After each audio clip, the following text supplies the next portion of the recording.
Hey everyone, Nick again. A few weeks ago I asked you to ask me some questions, now I'm here to answer those questions, so let's do it. So the first question comes from Greenman Studios on Twitter, and he asks, what was the hardest thing you had to animate? Also, congrats, my man. Thank you. So there are a couple different things that, a couple different animations that are kind of tied for hardest animation for me.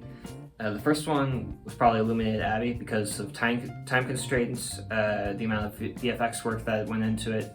The T animation was especially difficult because the stream kept falling over, and trying to get the motion looking realistic took me 5, 6, maybe even 7 tries. Mostly time constraints on that one because it was my senior thesis project. And likewise, The Quest of Salmon and Colleen was very difficult, and that was entirely due to poor time management on my part. I did almost the entirety of that 5-minute animation within the span of 2 weeks, because it was between the end of my junior year of college and my class trip to Manchester in the United Kingdom. So I had no time to really, basically those whole couple weeks between the end of school and the Manchester trip was just me animating and editing and going insane. I nearly swore off my Bionicle animations because of that animation, so yeah, it was a trip, but thank you for the question, Greenman. If you guys want to check out his stuff, he does some pretty great animations too, so yeah. On to the next one. So the next question is from Ida, and they ask, I would love to see your camera stand and how your process of making a video goes. I'm a huge fan of stop motion animation, but realized I know very little. So, thank you. So for the first part of that, I use 3 different tripods for my main animation. Yeah, so here's my main camera setup. It's just a regular old tripod. It's kind of a more heavy-duty tripod, but it works really well. And my little tool case is down there, just to kind of keep it from moving around. And as you can see here, it's got a winder that lets me do some subtle pans and zooms. It's really handy because it's got some measurements on the side, so I can get really accurate with it. Here we've got my old tripod. I mostly just use it for recording with my phone now because one of the legs is a little janky and can't support the weight of my DSLR camera anymore. And I use this tripod for close-up shots. It's very handy. My big one does this too, but this is a little bit easier to use sometimes, so yeah. And I don't have a set creative process, but I find that just writing a bunch of ideas down and storyboarding, just sketching a whole bunch of character designs down, just seeing what sticks really helps me come up with ideas for videos. And once the basic idea for the video is down, whether it be an idea for a specific character or a larger story, then I go into storyboarding and recording the voices and starting to build characters and sets. Once that's all done, then I might do a block test animation, especially if it's like a bigger animation. You really want to make sure that the main poses are timed out well and that you know what you're doing. Then once the block tests are all done, then I'll jump into animation. Once I start animating, I usually break up the audio into just smaller, easier to digest chunks, just because if you animate a whole, like, for example, if you animate a whole 3-minute song in just one take, that will kill you. It'll just be a real bad time, because if you make any mistakes, it's just a whole heck of a lot harder to redo that. It'll save you a lot of time and energy if you just kind of take the audio of whatever you're animating and just break it up into smaller scenes, just so if you make any mistakes, you can go back, redo it, and just do it. It'll make your life a whole lot easier if you do that. Once everything's been animated, then I'll go into After Effects and do any needed visual effects. Usually that's a lot of masking out rigs or maybe some smaller special effects. Sometimes there will be like Illuminated Abby had a whole bunch of light effects that I had to do. Sometimes there will be some motion graphic animation that need to be done. Maybe I'll have floating words or I'll have some flames or something going on. I don't know. Depends on what the animation. And then once that's all done, I will just do any sound effects that need done, and at this point is usually when I will add music. Or if it's a story-based, narrative-based animation, then I'll usually add music. If it's a music video, that you will have already started animating by that point. Yeah, once that's all said and done, you've got yourself a video.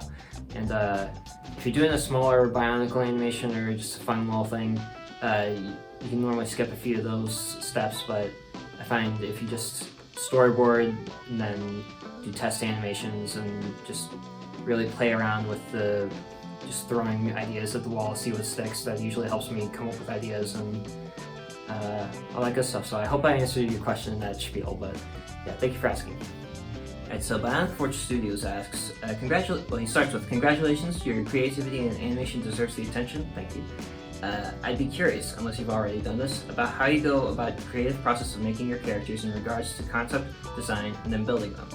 So I'm going to do a larger, or full tutorial about this exact question in the near future, but just kind of give you guys a little bit of a little summary of my process. I always start with sketching out just a whole bunch of character ideas, just kind of help me figure out what will be animatable, what I think would be best for these characters, and just help me kind of figure out what I want them to look like, and just kind of throw a bunch of ideas against the wall and see what sticks, basically.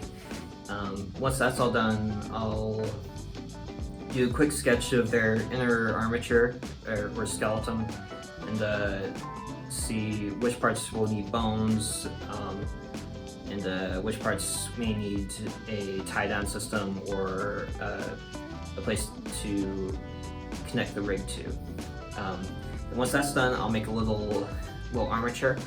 Then this is a little standard armature I make. For shorter projects, I make a little wire armature like this, and we'll use putty epoxy for the bones and help form out its main body pieces. Sometimes I'll add some brass tubes to the arms and to the chest so that I can easily replace them when need be.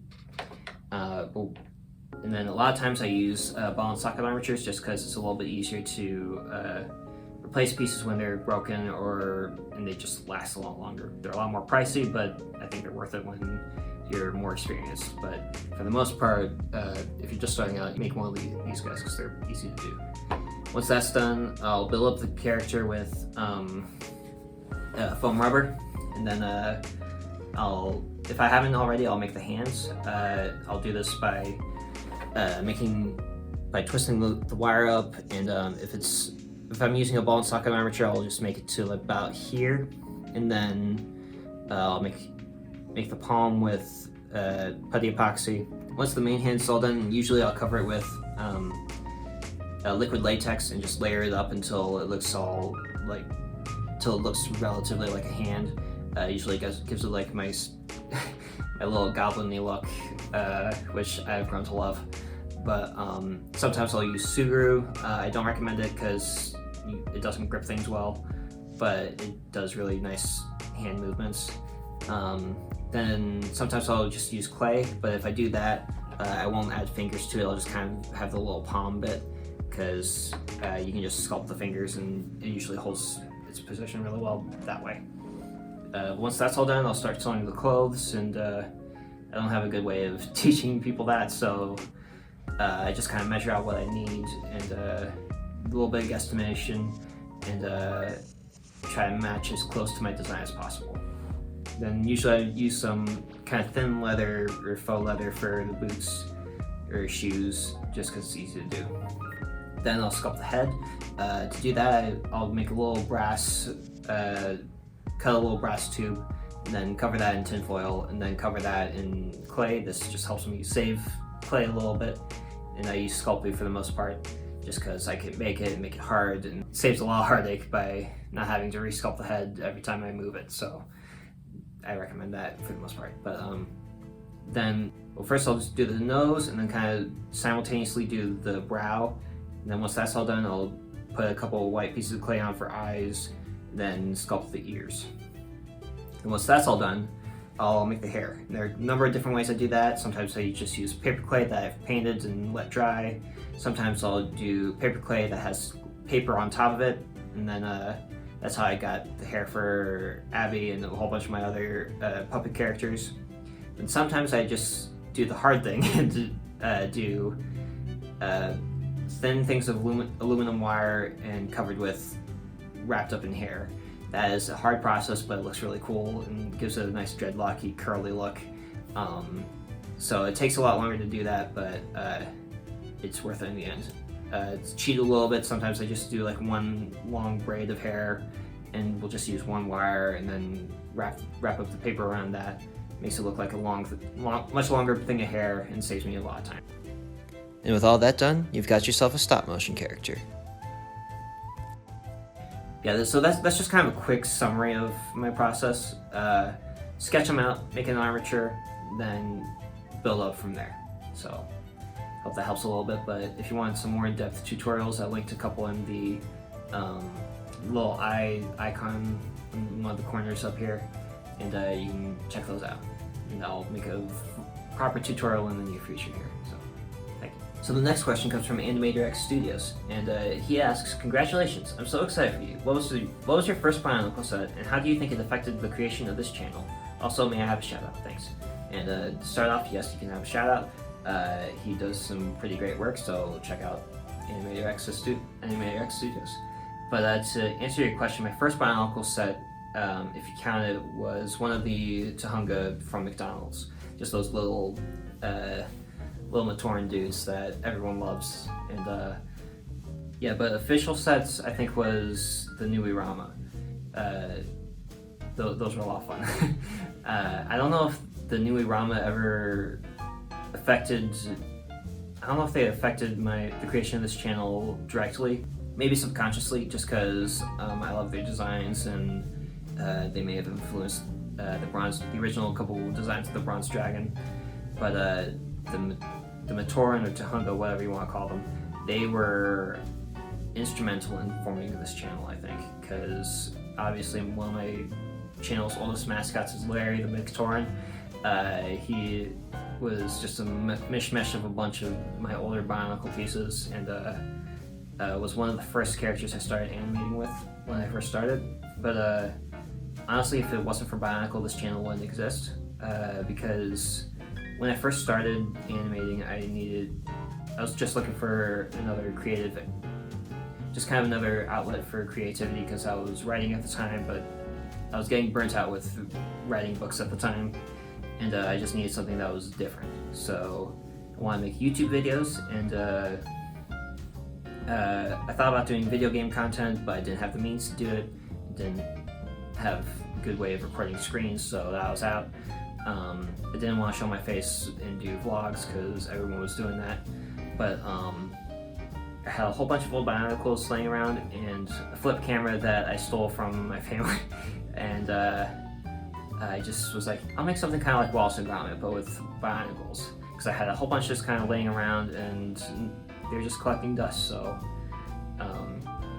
at that point, I was like, okay, I'll just start doing some stuff, see where this goes, and just have fun with it. And one of the first characters I animated was just this little character Larry, who I mushed together from a bunch of old Mctoran pieces. And from that point, it just kind of went from there. And without those pieces, I don't think I would have, or without Bionicle in general, I wouldn't have started this channel, because I wouldn't have had anything to animate. And probably would have taken a whole different, my life would have gone in a completely different direction, I think, if it not for those little characters. So yeah. And you didn't ask this, but the first Toa was Golly, because I always like blue. So yeah, thank you for your question. Then kind of a fun little bonus question. Andrea the Ginger asks how I made my little Larry figure here. Speaking of the devil, and instead of making another video, I wanted to tag this along the end here, just to give you all something else to listen to. Starting off, you'll need your feet, arms, mask, and head. Once you got that, you will need 3 of these guys, 1 of this guy, 1 of this, 2 of these guys, 5 of these blue pin guys, a little lightsaber thingamajig, and 9 of these dudes. Once that's all started, you can go with your feet, and then take 2 of these guys, put 1 on either foot, take this guy, take your lightsaber in like so, put a foot on either end, like so. Take 1 of your blue boys, stick it in there, and get your little ball guy, and do that. Then take your little hand piece, stick it on the ball, and you got your little torso started. And then take a couple of these little pegs, put them on either side, and then one in the middle, like so.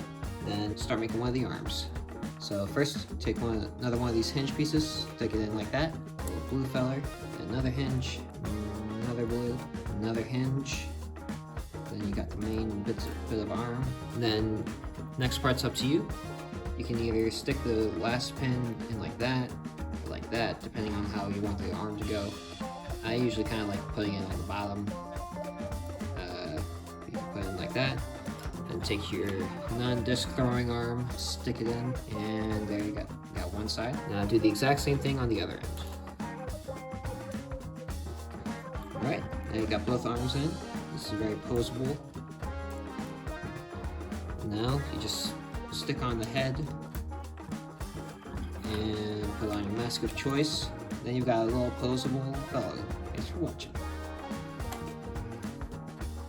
And before anyone asks, yes, a little bit of finagling and still shoot. I think that wraps it up for this video. Don't have too many more I don't have any other questions aside from that. But thank you all for all of your kind comments and for your love and support over these past nearly 10 years. And thank you for helping my channel get to this point. More awesome things are to come, and I hope you all stick around for part 2 of the 2,000 subscriber special. So I'll see you then. And there might be a couple small things between them, but keep your eyes out for that. So hope you all have a great day, and thanks for continuing to support my little weird channel here. So hope you all have a good one. One last thing. I hope you all have a very Merry Christmas and a Happy Holiday.